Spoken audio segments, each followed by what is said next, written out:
right, the last day of IAGS, and I am very happy to have Craig Hart with us. How are you going, Craig? Very good. Thank you, Jess. Awesome to be here. It is awesome to chat to you today. Been having a lot of fun catching up with you in different times throughout the week. Yep. How have you found your week so far?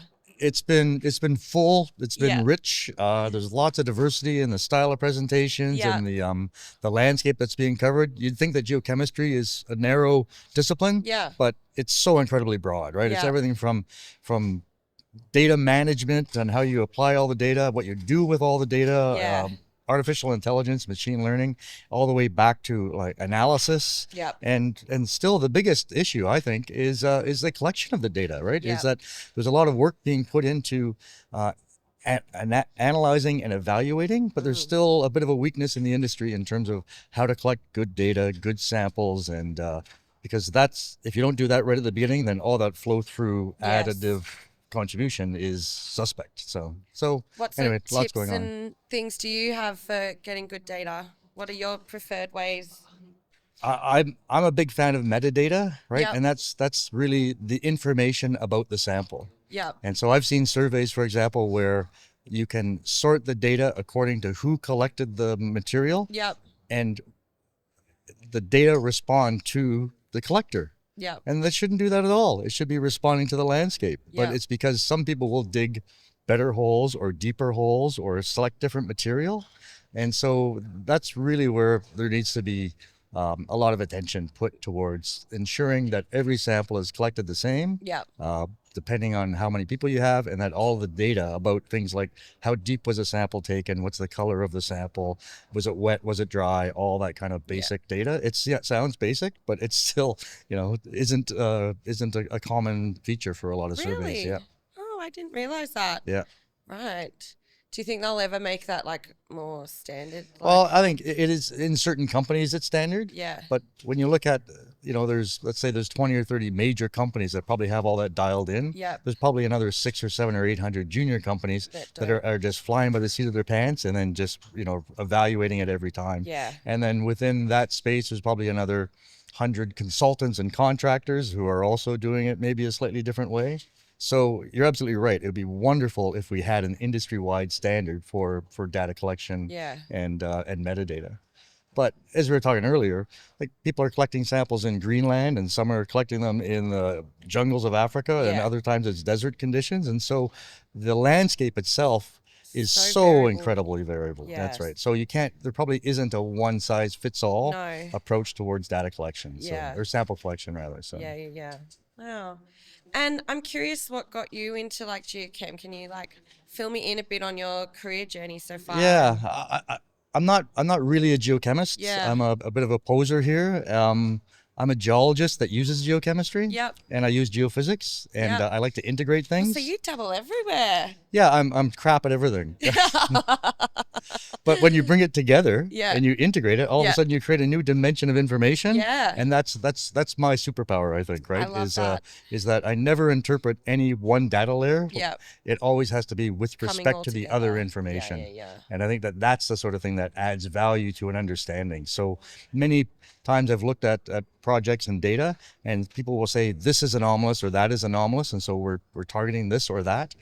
But when I integrate it with these other data sets, I realize actually that's not anomalous. That's just part of the background, and that's not anomalous. There's other processes that have confused you and made it look anomalous, but it's not. And so you need to be looking over here. And the only way you can do that is by filtering and integrating with other data types. Yeah. And so have you always been in that sort of space, or like, what have been some highlights? The thing that got me into geology, first of all, was mountains. I saw mountains for my first time when I was 19 years old. I said, hell yeah. I want to know all about that. Yeah. Exactly. Yeah. So when I graduated, I moved right to the Yukon. Yeah. And I lived there and worked mostly for a geological survey doing mapping. So we'd have a large area, hundreds or thousands of square kilometers that we needed to understand the geology of that. Yeah. And from that, I got more interested in the rocks and then needed to do a whole bunch of age dating. And so I got into geochronology, which is a subdiscipline of geochemistry, I guess, isotopes. And then I turned that into a thesis that I did my PhD on, and then got a job at a university and eventually ended up at Mineral Deposit Research Unit at UBC. And there we had a very large program on developing new geochemical methods and new exploration methods. And so, and we have a great community of industry in Vancouver, and that was really the thing that accelerated my role and interest in developing better tools and techniques and applications for these geochemical opportunities. Yeah. Wow. And so I imagine you've traveled a lot then with your role. What are some of your favorite geological places around? Oh, it's a tough one. It is. It's a, the thing about this discipline is when you go to a country, you're not staying in the 4-star hotel in the capital city, right? You are going to the end of the road, and it usually takes another day or two to get there.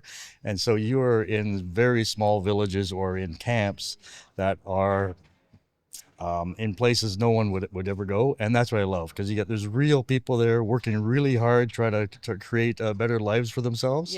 And so that's the common thing that I see everywhere I go. Like when I worked in China in the 90s and Mongolia, and more recently in places like Turkey and Peru, Cambodia, it's always is that you have people at the end of the road who are working really, really hard to make a good life for themselves.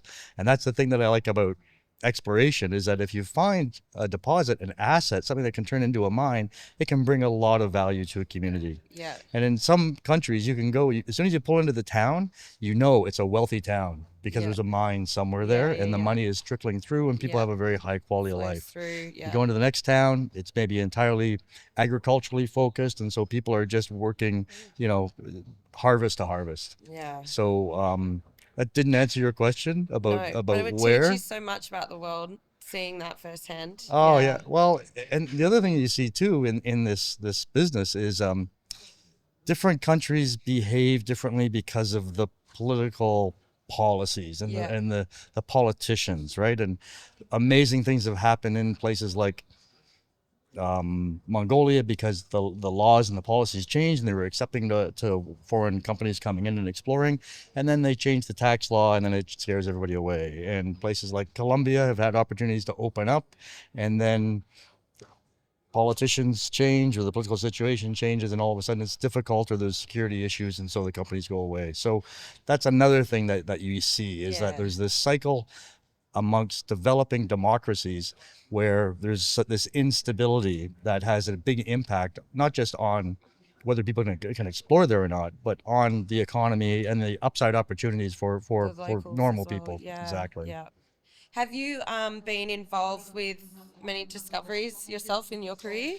Usually we're at the sort of the pre-discovery phase, right? Creating knowledge and information, and building working with students together. and putting building geoscience infrastructures, right? Lots of data, geophysics and that. So it's the tools that people need at the beginning. And that's one thing that I think is really important, is that the most important exploration decisions are the first ones. Because if you make a bad decision right at the beginning, you're putting a tremendous amount of effort and money into developing knowledge for something that doesn't have any likelihood of being successful. So I think it's really important to take a tremendous amount of time on that those first decisions. Things, But more recently, since I've left UBC and MDRU, I've associated myself with a few junior companies, and one of them in particular, called Snowline Gold, has had a discovery. That's an exciting one. And that's been super exciting. Tell me about that. Newly formed company, 2021, 2022, we sort of drilled into a target that we knew had something going on, and we had a huge intersection, like 400 meters of 1.9 grams or something. And so it just, all of a sudden, it just changed the whole dynamic of the company. Tremendous amount of exploration or investor interest. And the deposit style, interestingly, is an intrusion-related gold system. And that's something that I helped to develop the models for back 25 years ago. So it's no way. So it's really interesting to have. Oh my gosh, so you've almost been able to see the whole. Wow. It's an amazing story. It'll make a great movie one day, right? To have contributed to the model and then gone out and discovered Oh my gosh. a deposit, like a significant deposit. It's about 7.3 million ounces now if you include all of the resource categories. So that's been super exciting. That is so cool. Yeah. Wow. That must be a big highlight for your career, I imagine, right Oh, now. absolutely. Yeah. And it comes full time around. Right now Yes. I'm sort of getting into the stage of my life where I'm realizing there's a shorter runway ahead of me, and so I need to be better about making decisions. Yeah. And this was an excellent decision. I love that. So in a short amount of time, we've created a tremendous amount of knowledge and value, Yeah. and we just have a great team and amazing people, and it's been a super exciting chapter in my career. I love that. What would be some things you'd tell your younger self getting started? Something I told myself, because I didn't have, very few people have exposure to this part of the industry. Maybe in Australia they do because the resource sector's more prominent, but when I was growing up in Canada, not so. But the thing I would say is, it's like, say yes to everything, right? Like any opportunity, anytime you meet any of your heroes, make sure you have a conversation with them, or someone's paper that you've read, say yes. I'm really big on joining associations and societies and committees and that, because when you're in those events, the other people there are highly motivated. They're usually successful, and you get the opportunity to mingle with those people. Yeah, and we'd have these meetings for whatever committee, and I always showed up early, so I had a chat with them, and I'd always be the last one to leave, so I could talk to people afterwards. And so I think that's been a tremendous aspect of my career, and it has developed into a bit of a superpower. So when I was at MDRU, I knew a lot of people in the industry, and I knew what they were doing, and I knew what was working for them, and what countries they were thinking about exploring, or what commodities they were thinking about exploring for, who needed students, who needed employees. So now when I talk to people, I have a good idea about who needs money, or what opportunities, projects there are, people. So my superpower is sort of stitching all that together and facilitating opportunities for other people in the industry. I love that. And that's something I really enjoy. Yeah. So it requires a lot of effort to maintain my edge. So I go out for lunch a lot. I find myself in a lot of happy hour situations. Yes. But I just, that's for me, that's just the fantastic the networking aspect. part's very powerful. That's one thing I've learned. My network has grown exponentially in the last couple of years in ways I've never believed in my wildest dreams would happen. And that's happened because you've put yourself out there, right? Exactly. And allowed and talked to good people. Exactly. And then all sorts of things come your way once you really tap into the network that you have. Exactly. Yeah. So cool. What would be some other facts about you that people might not know? I'm actually pretty unidimensional. Like, I know you're supposed to have hobbies and there's work-life balance and everything, and I've got a great family. They're incredibly tolerant. I can't believe when I come home, all my stuff's not strewn out onto the front lawn with the locks having been changed. It's a tough industry. I'm like, if I have free time, I look at maps, I look at data, I read papers. Like, for me, it's a very satisfying thing. You can't know the whole planet, and it's Mother Nature's hidden so many secrets. It's like it's an Easter egg hunt. It's always an Easter egg hunt. I love that. And so that's the thing that just motivates me and drives me to find out a little bit more, scratch a little bit more, read about a different country. Yeah. That's beautiful. I like the way you think. Good attitude, Craig. I've been quizzing everybody. Oh, I'm gonna so be it's poorly. crunch time, okay? Yeah. I'm going to pull a number at random and see if you can guess which element it is. A number? Okay. The number, not the weight mass thing, the other one. Let's go with number 11. See, I should know all these things, right? But I know it's not sulfur, but it's close.